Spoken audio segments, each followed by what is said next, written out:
Привет, я Саша Капуста, это канал Твой шрифтовый фетиш, серия видео по созданию вариативного шрифта FontLab. В этом уроке мы с вами разберемся с вопросительным знаком, различных вариантах пробелов и тире, дефисов и так далее. Как рисовать восклицательный знак и вопросительный знак, я думаю, рассказывать особо смысла нету. Тут такой же простой обычный контур, ну и плюс к нему я добавил в качестве компонента точку, потому что если вдруг у меня изменится характер точки, я вдруг сделаю ее чуть более овальной или более квадратной, все это у меня отразится и в вопросительном знаке, и в восклицательном. Все это у меня интерполируется, все работает, все в принципе достаточно просто и понятно. Обычно в шрифте, помимо вопросительного и восклицательного знака обычного формата, присутствуют еще и перевернутые их варианты. Они обычно находятся ниже базовой линии, но так как в моем шрифте есть еще и кейс-версии пунктуации, это, например, дефисы всякие и так далее, то мы с вами сделаем и кейс-версии вопросительных перевернутых знаков.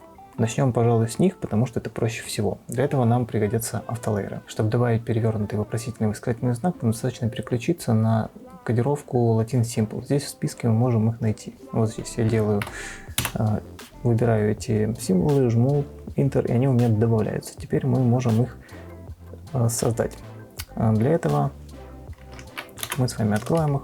Рядом я поставлю вопросительный знак и восклицательный обычные. И теперь давайте их изменим.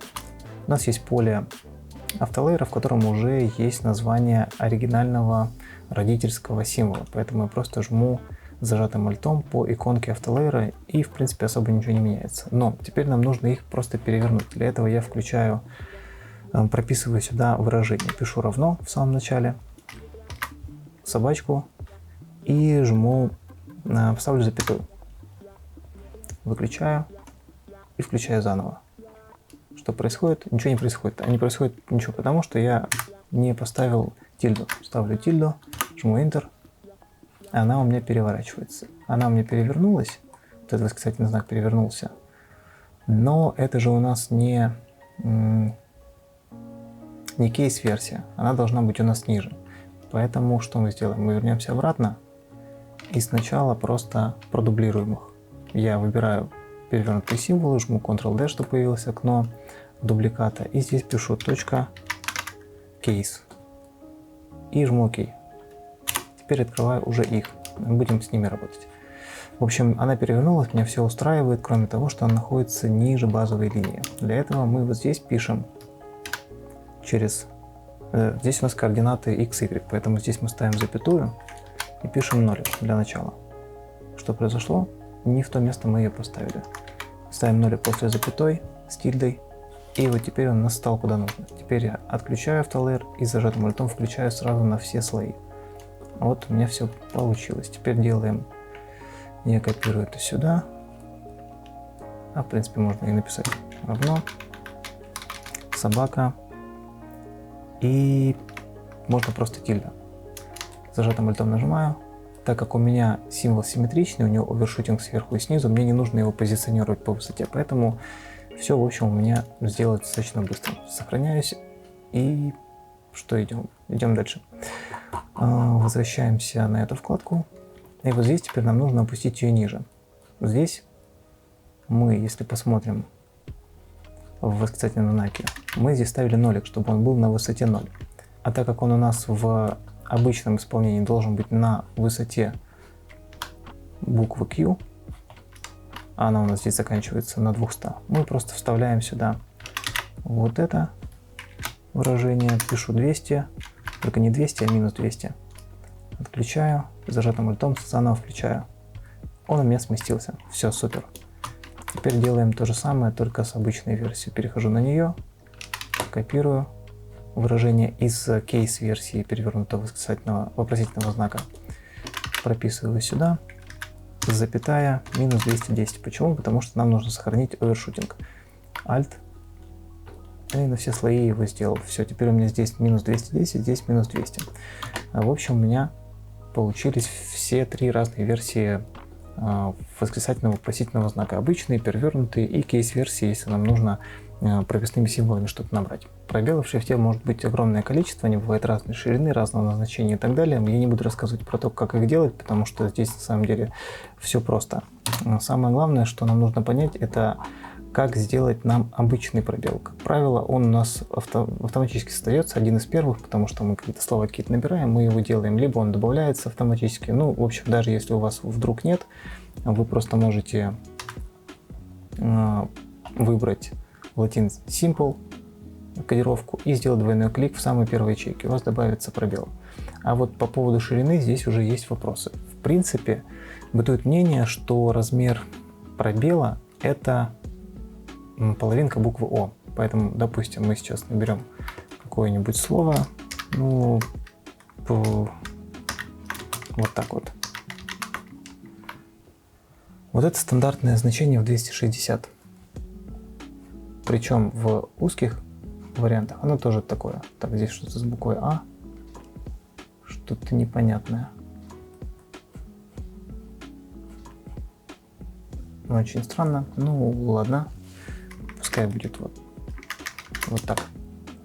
В общем, здесь она слишком узкая, как мне кажется, а здесь, наоборот, слишком широкая. Нам нужно сделать так, чтобы он у нас был пропорциональный. Поэтому самый простой вариант на этапе просто проектирования шрифта сделать его с половинку буквы О. Поэтому что я делаю? Вот здесь я просто прописываю в панели гриф, если она у вас не открыта правой кнопкой по панели Toolbar, либо View, Window панель и панель Glyph.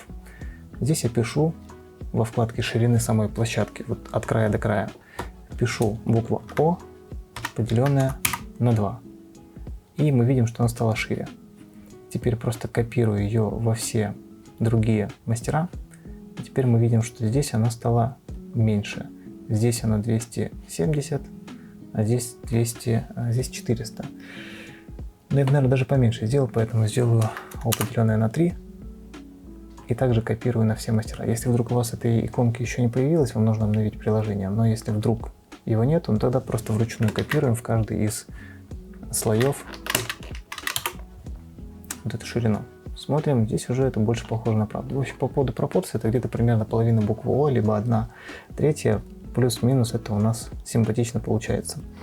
Вот. А по поводу других вариантов пробелов есть статья на сайте Type Today, в которой можно посмотреть, что пробелы бывают разные. Бывает круглая шпация, там обычный пробел, тонкий пробел, 1/6, волосяной и так далее, всякие неразрывные пробелы. Это все желательно, точнее не желательно, а обязательно нужно добавить в ваш шрифт, но как это сделать, почитайте статью, здесь много примеров написано и показано, как и где лучше их использовать. Ну а также и в конце, скорее всего, написано, какие у них номера Unicode. Да, вот написано, как можно добавить, какой у него код в Unicode, чтобы добавить. В общем, изучите это все, добавьте, это будет очень хорошо, потому что ваш шрифт тогда можно будет использовать при верстке, например. С тире та же самая история. Можно на сайте Type Today посмотреть статью Ани Даниловой про тире. Они бывают разной ширины, разных видов. Это может быть дефис, может быть минус. Все это делается плюс-минус по одному и тому же принципу. Просто мы используем разную ширину. В общем, почитайте, здесь хорошо описано, что, где, как используется и как это делать, в принципе, особо даже показывать не нужно, потому что, это базовые вещи. Вот здесь вот написано, как их поставить, как их использовать. В общем, изучайте и добавляйте ваш шрифт, чтобы он был максимально удобен для форматирования какого-то оформления текста и так далее. В своем шрифте Zasker я, например, сделал все дефисы, все вот эти длинные тире и так далее на основе одного символа. Это минус, потому что у них высота одинакового размера, а ширина отличается. Чтобы каждый раз их не делать вручную, я просто нарисовал минус, который меня устраивает по пропорциям во всех мастерах, а потом добавлял его элемент референса во все другие символы, которые похожи на него. Ну, то есть, например, если мы посмотрим на дефис, то мы увидим, что это минус, который короче его на 50 юнитов. Но чтобы это не делать вручную, я просто сюда повесил дельта фильтр и в нем сместил это на 50. Но здесь получается на 70, потому что, видимо, там еще какие-то были корректировки в процессе работы, а это старый стикер. То же самое касается у нас символа M', который у меня длиннее на 200 юнитов относительно этого минуса. Поэтому если вдруг я захочу сделать минус потом пошире, то у меня изменится и все связанные с ним символы. И плюсик, кажется, я тоже делал на его основе. Да, плюс я делал его на его основе, на основе вот этого минуса. Но здесь у меня немножко все съехало, потому что я здесь уже что-то изменил. Но основная идея, я думаю, ну вот, в принципе, все.